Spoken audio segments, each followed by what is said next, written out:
عام طور سے ایک بات کہی جاتی ہے کہ اگر کسی نے کسی کو کافر کہا تو کفر کسی ایک طرف لوٹے گا، بات تو صحیح ہے، لیکن کب لوٹے گا اس میں تفصیل ہے۔ کفر اسی وقت لوٹے گا جب وہ کافر کہنے والا کسی کو مومن سمجھ کر اور اس کے اسلام و ایمان کو کفر جان کر،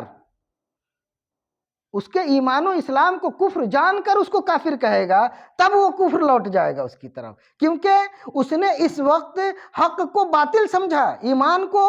کفر سمجھا، اسلام کو کفر جانا، اس لیے وہ کافر ہو جائے گا۔ تو یہ اپنے اعتقاد کی وجہ سے کافر ہو رہا ہے، کسی کو کافر کہنے کی وجہ سے کافر نہیں ہو رہا ہے۔ ہم نے اسلام کو ہی کفر سمجھ لیا، اس لیے ہم کافر ہو جائیں گے۔ اور اگر کسی نے کسی کو کافر کہا اور گالی دینے کے لیے کہا،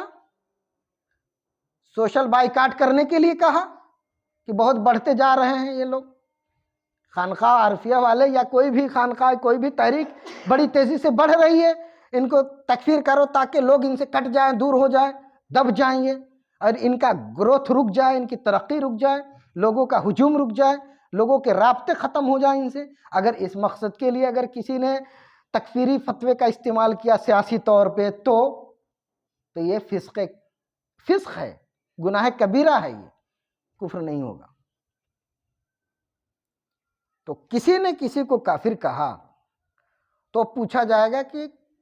کس مقصد سے کہا۔ اگر گالی دینے کے لیے کہا تو گناہ ہے، اور اگر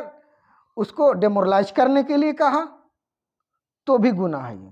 اور اگر اس کو کافر جان کر ہی کافر کہا، یعنی اس کی کسی عمل کو، کسی قول کو اس نے کفر سمجھا، اپنی سمجھ میں وہ یہ جان رہا ہے کہ یہ شخص کافر ہے، کیونکہ اس کے کوئی